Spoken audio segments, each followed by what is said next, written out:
Happy Monday, everybody. Hope you're having a nice evening. I am here tonight to talk about another myth that persists within fitness, training, exercise, what have you.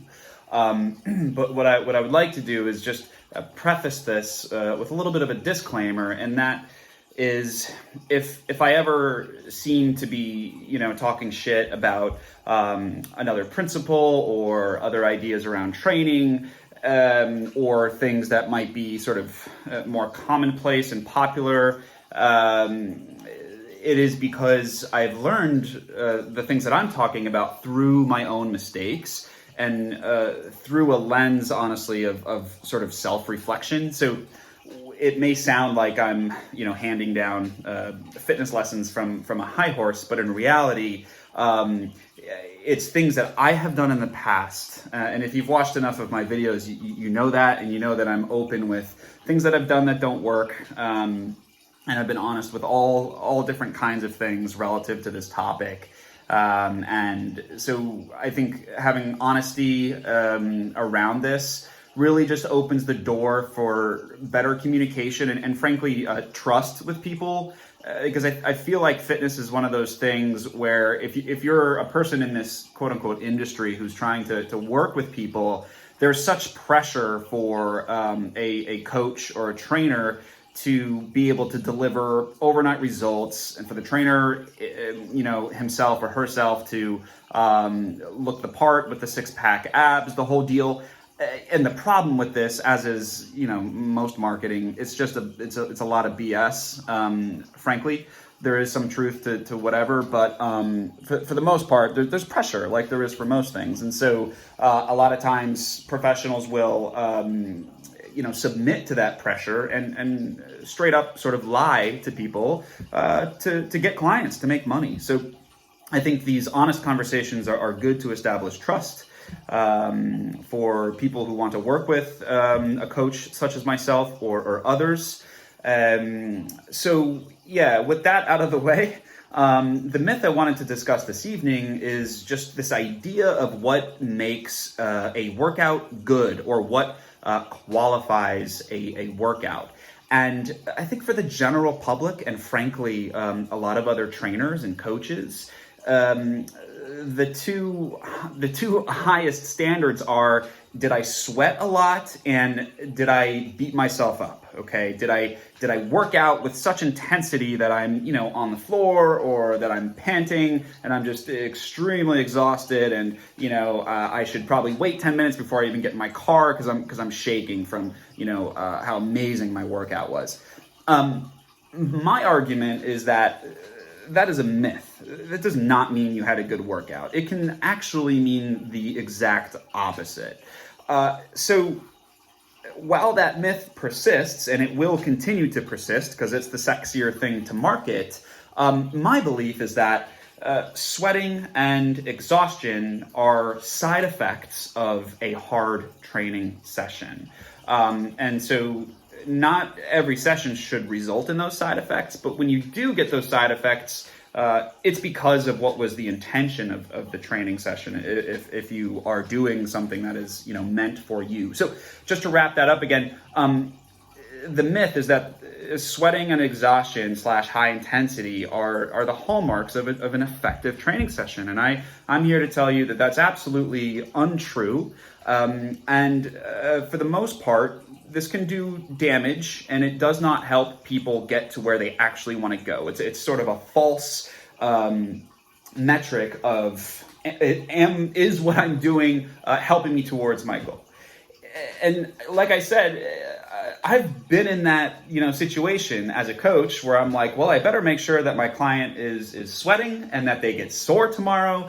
And so when I check in on them, they're like, dude, you kicked my ass. You're such a great trainer. I've been there before, albeit, this is a very long time ago when I barely knew what I was doing. But I do know that a lot of coaches can get very complacent in this and think that they're doing a great job just because they filled an hour to the brim with movement, So then you get all kinds of random combinations of movements that don't really make sense. But that doesn't matter, because as long as they're sweating and tired and sore, you got your money's worth. And that's a problem, because once you get comfortable with doing that, that's all you really get good at doing is helping people suffer through a workout and then, fist bump and see you next time, right?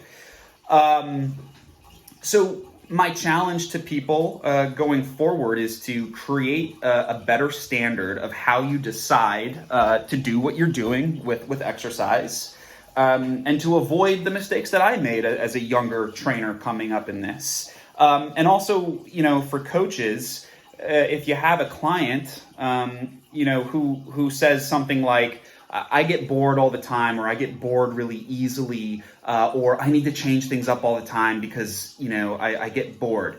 You either got to tell this person, look, that's not how this works, because if you're serious about your goals, we've got to do things that are the same over time, or run for the hills, because I've been around long enough. And if you acquiesce to a client who is making these statements, it's going to be a struggle for you and for them, because you're going to try to give them what you think they need, and they're not going to get what they think they need because you're like this, and then you're either going to be fired or they're going to be unhappy for X amount of time. So take my advice. The first time somebody says I get bored easily, that should be a red flag. That's basically it. So this concept of having to change your workouts all the time, or this concept of, really having to just sweat incredibly and be tired, it's just, you got to kind of throw that out. And once you get rid of that, it opens up the doors to get a better sense of training somebody, frankly. And then you can stop being somebody who just exercises for exercise sake and start being somebody who trains for whatever goal that is.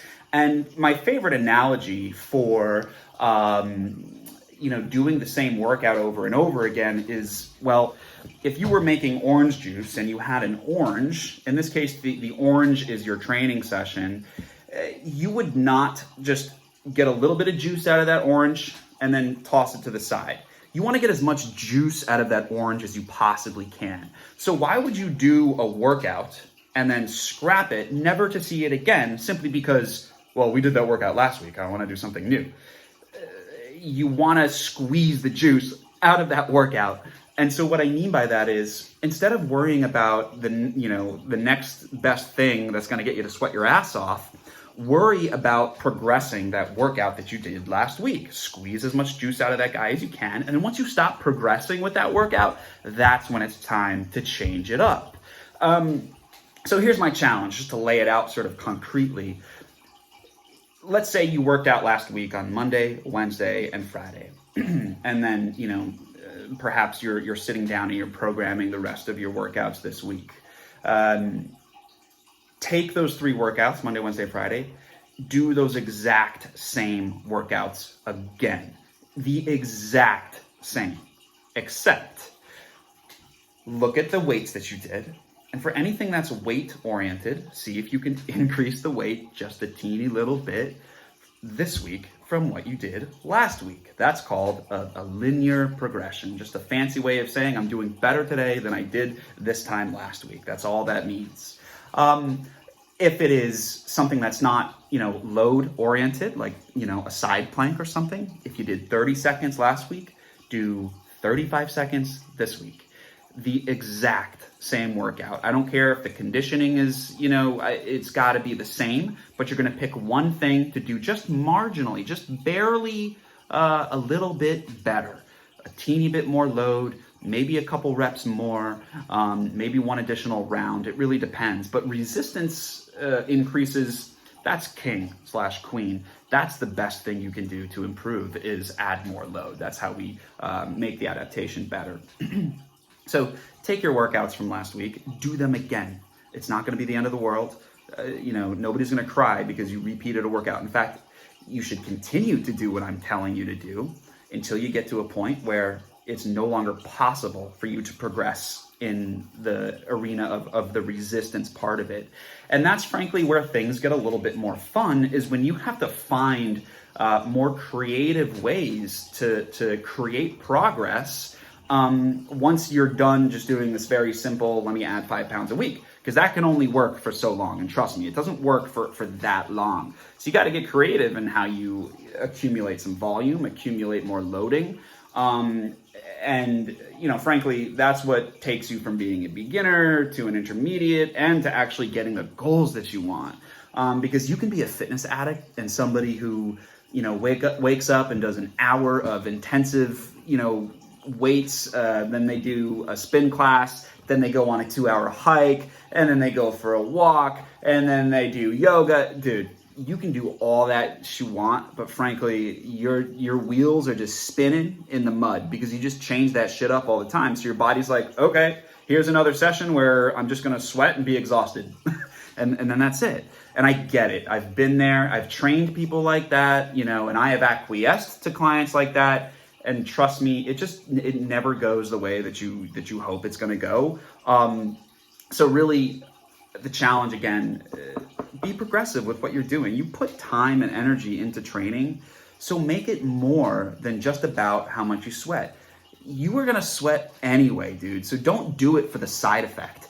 Do it for the progression. So that, this time next year, you're doing 30 more push-ups than you did the year before. And that's honestly the only way. Unless by some, I don't know, just by some miracle, you end up progressing just from doing different shit all the time. There's just no way. Anyway, if I hurt your feelings, or if I just changed your life, or if you have any feedback for me of any kind, I would love if you commented, negative, positive, neutral, whatever. And if you want some help with your training, you can let me know. You can message me, and I'll take a look at what you're doing. I will help you a little bit. So yeah, don't be afraid to just message me, comment. Okay, people, happy Monday, and see you later on this week.